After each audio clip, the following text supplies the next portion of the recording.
Hello friends, welcome to Fin Ideas. अब हम देखते हैं relationship of option price with its variables. मतलब अपन ने अभी तक ये समझा था कि कोई भी ऑप्शन का प्रीमियम 5 फैक्टर्स को मिक्स करने से बनता है: spot price, strike price, time, volatility, rate of interest. इन पांचों को अपन यूज करते हैं तो अपने को ऑप्शन का प्रीमियम मिलता है। अब सचमुच में मुझे यदि ये देखना हो कि ये ऑप्शन के जो प्रीमियम के 5 वेरिएबल हैं, इनका ऑप्शन प्रीमियम के साथ क्या रिलेशनशिप है। मतलब यदि स्पॉट में कुछ चेंज होता है तो उसके कारण कॉल ऑप्शन में क्या चेंज होगा और पुट ऑप्शन में क्या चेंज होगा। यदि टाइम में कुछ चेंज होता है तो उसके कारण कॉल में क्या चेंज होगा, पुट में क्या चेंज होगा। यदि वॉलेटिलिटी में कुछ चेंज होता है तो उसके कारण कॉल में क्या चेंज होगा, पुट में क्या चेंज होगा। तो इनका रिलेशनशिप कॉल और पुट के साथ में कैसा है वो अभी अपन समझते हैं। ये रिलेशनशिप समझने से पहले मैं एक एग्जांपल के साथ इसको कंपेयर कर रहा हूं। मैंने एक सब्जी बनाई है, उस सब्जी के अंदर में मैंने 5 अलग अलग मसाले डाले हैं: नमक, मिर्च, हल्दी, धनिया और चीनी। ये पांचों चीजों को मिक्स किया तो ये सब्जी बन गई। अब मैंने इस सब्जी को टेस्ट कर लिया, टेस्ट किया और उसके बाद में मुझे ये देखना था कि इस सब्जी के अंदर में ये नमक का क्या काम था, नमक के कारण इस सब्जी में क्या टेस्ट आया। तो यदि मुझे इसमें नमक का टेस्ट चेक करना है तो मुझे क्या करना पड़ेगा। तो मुझे उसके अंदर में पहले मैं एक सब्जी को निकालूंगा, उसको मैं टेस्ट कर लूंगा, बाद में उसके अंदर 1 चम्मच नमक और डाल दूंगा और 1 चम्मच नमक और डाल के फिर से उसको मिक्स करूंगा और वापस टेस्ट करूंगा। तो तुरंत ही मुझे समझ में आ जाएगा कि नमक डालने से वो सब्जी नमकीन हो गई थी। तो इसका मीनिंग क्या हुआ कि बाकी की जो चीजें थी वो की वही रखी, जितनी पहले डाली हुई थी उतनी की उतनी रह गई। खाली उस सब्जी के अंदर में मैंने 1 चम्मच नमक बढ़ाया तो तुरंत ही मुझे नमक का इफेक्ट दिया। अगर मैं सभी चीजों को 1-1 चम्मच बढ़ा देता तो मुझे नमक का इफेक्ट नहीं दिखता। तो उसी तरह से spot, strike, time, volatility, rate of interest, ये जो 5 वेरिएबल हैं, ये 5 वेरिएबल हैं: नमक, मिर्च, हल्दी, धनिया और चीनी। अब इसमें से इस स्पॉट प्राइस का ऑप्शन प्रीमियम के साथ में क्या रिलेशनशिप है। तो जो वो सब्जी थी उस सब्जी का नाम था ऑप्शन प्रीमियम। तो सचमुच में यदि मैं स्पॉट को चेंज करूं तो ऑप्शन में क्या इफेक्ट आता है वो यदि मैं देखूं तो तुरंत मुझे समझ में आ जाएगा कि स्पॉट का क्या रिलेशनशिप है कॉल और पुट के साथ में। तो यहां पे मैंने ये किया कि बाकी की सारी चीजों को एकदम सेम रखा।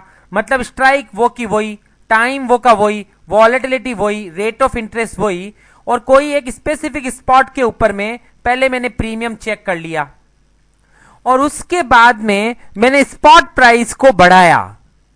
तो जैसे ही मैंने स्पॉट प्राइस को बढ़ाया तुरंत मुझे यह रियलाइज हुआ कि स्पॉट के बढ़ने से कॉल बढ़ गया और पुट घट गया। तो इसका मीनिंग यह हुआ कि स्पॉट जब बढ़ता है तो कॉल भी बढ़ता है। तो दोनों यदि एक साथ बढ़ते हैं इसका मतलब है उनका साथ एक दूसरे के साथ पॉजिटिव रिलेशनशिप है।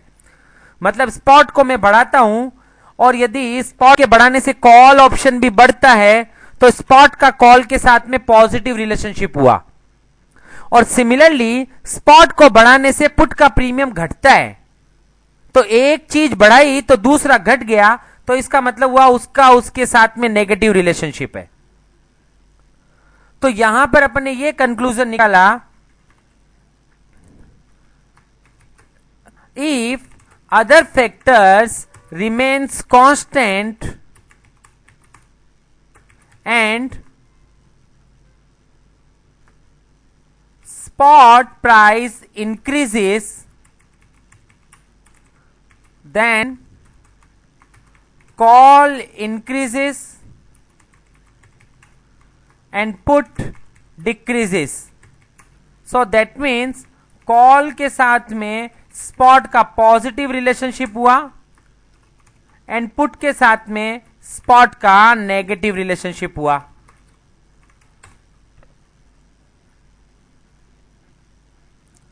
सिमिलरली अब उसके बाद में अपन सेकेंड फैक्टर की तरफ जाते हैं।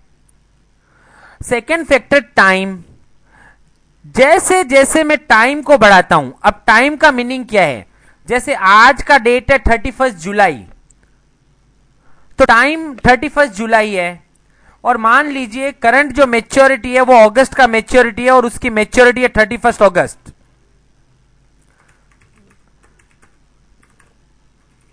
सो टुडे इज 31 जुलाई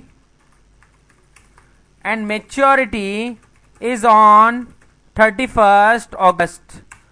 तो जैसे जैसे मैं टाइम को बढ़ाऊंगा तो 31 जुलाई की डेट जैसे ही 1 अगस्त हुई मतलब टाइम बढ़ा, 2 अगस्त हुई टाइम और बढ़ा, 3 अगस्त हुआ टाइम और बढ़ा, 15 अगस्त हुआ टाइम और बढ़ा। तो मतलब यहां पे टाइम बढ़ता जा रहा है, और जैसे जैसे टाइम बढ़ रहा है टाइम टू मेच्योरिटी कम होता जा रहा है। मतलब जब 31 अगस्त है तो यहां पर 30 डेज था मेच्योरिटी, यहां पे 29 डेज हो गया, यहां 28 डेज हो गया, यहां 27 डेज हो गया, यहां 15 डेज हो गया। इट मींस जैसे जैसे टाइम बढ़ता है टाइम टू मेच्योरिटी घटता है। तो यहां पर मेरा लेना देना है टाइम के साथ, मैं टाइम को बढ़ा रहा हूं, तो जैसे जैसे टाइम बढ़ेगा टाइम टू मेच्योरिटी घटता है, और टाइम टू मेच्योरिटी घटता है एज द टाइम इंक्रीजेस। तो टाइम टू मेच्योरिटी घटता है और टाइम टू मेच्योरिटी घटता है तो उसके कारण कॉल भी घटता है एंड पुट भी घटता है।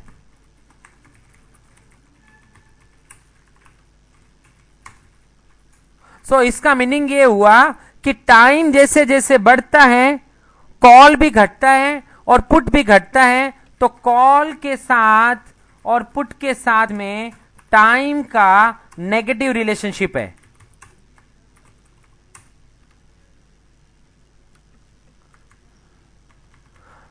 फॉर एग्जाम्पल यहां पे 31 जुलाई को कॉल और पुट दोनों के ऑप्शन का प्रीमियम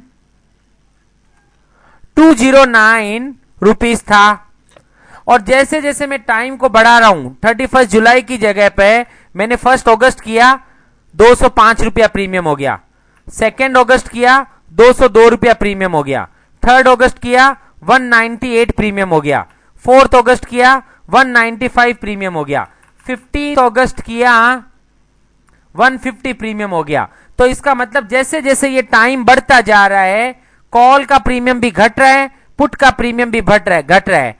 तो टाइम तो बढ़ रहा है और प्रीमियम घट रहा है, इसका मतलब है रिलेशनशिप नेगेटिव है। तो टाइम के साथ में कॉल का भी नेगेटिव रिलेशनशिप हो गया और पुट का भी नेगेटिव रिलेशनशिप हो गया।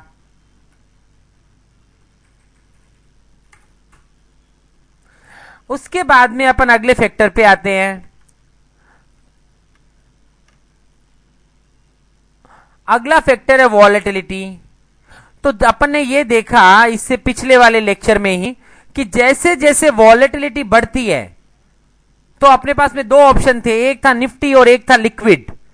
और निफ्टी के अंदर में अपन ने ये देखा था कि जितना स्टॉक ज्यादा वॉलेटाइल होता है उसके ऑप्शन का प्रीमियम उतना महंगा होता है। तो जैसे जैसे वॉलेटिलिटी बढ़ती है तो ऑप्शन का प्रीमियम भी बढ़ता है, कॉल का भी बढ़ता है, पुट का भी बढ़ता है।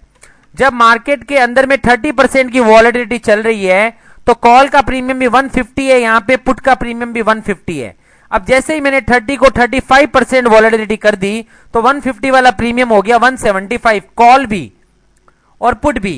और यदि मैंने वॉलेटिलिटी को कर दिया 25% तो 150 वाला प्रीमियम हो गया 125, कॉल भी और पुट भी। तो इसका मीनिंग हुआ कि if other factors remains constant and volatility increases then call increases and put also increases। तो कॉल भी बढ़ा और पुट भी बढ़ा। तो इसका मतलब यह हुआ कि वॉलेटिलिटी के साथ में कॉल का भी पॉजिटिव रिलेशनशिप है और पुट का भी पॉजिटिव रिलेशनशिप है, क्योंकि वॉलेटिलिटी बढ़ रही है तो कॉल भी बढ़ रहा है और पुट भी बढ़ रहा है। सो यहां पे वॉलेटिलिटी के बढ़ने से कॉल भी बढ़ा और पुट भी बढ़ा, तो वॉलेटिलिटी का कॉल के साथ भी पॉजिटिव रिलेशनशिप है और पुट के साथ भी पॉजिटिव रिलेशनशिप है। उसके बाद में अपन ने देखा कि रेट ऑफ इंटरेस्ट। अब रेट ऑफ इंटरेस्ट का क्या लेना देना है, तो रेट ऑफ इंटरेस्ट अपन ने देखा था कि दो बंदे थे, एक को बुलिश पोजीशन बनानी थी, एक को बेरिश पोजीशन बनानी थी। तो रेट ऑफ इंटरेस्ट क्या काम करता है, यहां पे मैं रेट ऑफ इंटरेस्ट का फॉर्मूला यूज कर रहा हूं कि future is equal to what, future is equal to spot plus rate of interest. मतलब यदि मार्केट में मान लीजिए कोई स्टॉक है जिसका 100 रुपीज स्पॉट चल रहा है और बाजार में 1% पर मंथ का रेट ऑफ इंटरेस्ट है, तो 1 रुपए का ब्याज है, तो लॉजिकली उसके फ्यूचर का प्राइस चलना चाहिए 101। अब यदि कोई कारण से रेट ऑफ इंटरेस्ट बढ़ता है,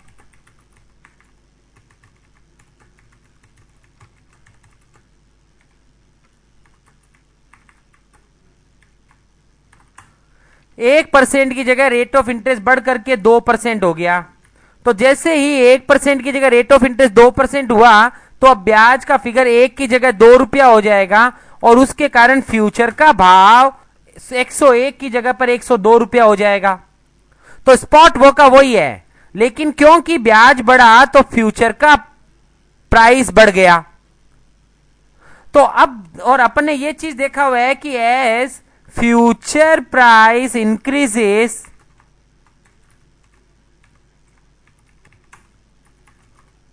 call increases and put decreases. जैसे जैसे ब्याज बढ़ता है फ्यूचर का प्राइस बढ़ता है, और फ्यूचर का प्राइस बढ़ता है तो कॉल का भाव बढ़ता है और पुट का भाव घटता है। तो इसका मतलब ब्याज के बढ़ने से कॉल का भाव बढ़ता है और पुट का भाव घटता है।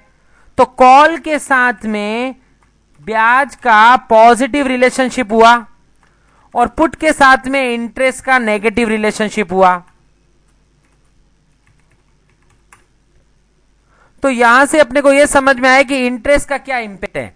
इंटरेस्ट जैसे जैसे बढ़ेगा फ्यूचर का भाव बढ़ेगा, फ्यूचर का भाव बढ़ेगा तो कॉल का भाव बढ़ेगा, पुट का भाव घटेगा। तो इंटरेस्ट के बढ़ने से कॉल बढ़ जाता है और पुट घट जाता है। तो इंटरेस्ट का कॉल के साथ पॉजिटिव रिलेशनशिप हो गया और पुट के साथ नेगेटिव रिलेशनशिप हो गया। तो यहां पे अपन ने ये देखा कि स्पॉट के साथ कॉल का पॉजिटिव रिलेशनशिप, क्योंकि स्पॉट के बढ़ने से कॉल बढ़ता है, और पुट का नेगेटिव रिलेशनशिप, क्योंकि स्पॉट के बढ़ने से पुट घटता है। टाइम का कॉल के साथ नेगेटिव रिलेशनशिप, क्योंकि जैसे जैसे टाइम बढ़ता है कॉल का प्रीमियम घटता है। सिमिलरली टाइम बढ़ता है पुट का प्रीमियम भी घटता है। तो टाइम के साथ कॉल का भी नेगेटिव रिलेशनशिप, पुट का भी नेगेटिव रिलेशनशिप। वॉलेटिलिटी के बढ़ने से कॉल भी बढ़ता है, पुट भी बढ़ता है। तो वॉलेटिलिटी का कॉल के साथ भी पॉजिटिव रिलेशनशिप, पुट के साथ भी positive relationship. And rate of interest के बढ़ने से कॉल का प्रीमियम बढ़ता है, तो रेट ऑफ इंटरेस्ट का कॉल के साथ पॉजिटिव रिलेशनशिप है और पुट साथ में नेगेटिव रिलेशनशिप है। यह है पूरा का पूरा समरी। स्पॉट प्राइस बढ़ता है तो कॉल का प्रीमियम बढ़ता है, पुट का प्रीमियम घटता है। स्पॉट प्राइस घटता है तो कॉल का प्रीमियम घटता है, पुट का प्रीमियम बढ़ता है। वॉलेटिलिटी बढ़ती है तो कॉल का प्रीमियम बढ़ता है, पुट का प्रीमियम भी बढ़ता है, and so on. So spot के साथ call positive, put negative. Volatility के साथ कॉल पॉजिटिव, पुट भी पॉजिटिव। टाइम के साथ कॉल भी नेगेटिव, पुट भी negative. And rate of interest के साथ call positive and put negative relationship रखता है। सो ये था relationship of option variables with call premium and put premium. अलग अलग ऑप्शंस के वेरिएबल का कॉल के प्रीमियम और पुट के प्रीमियम के साथ क्या रिलेशनशिप है, ये हम समझे इस वर्कशॉप में। Thank you.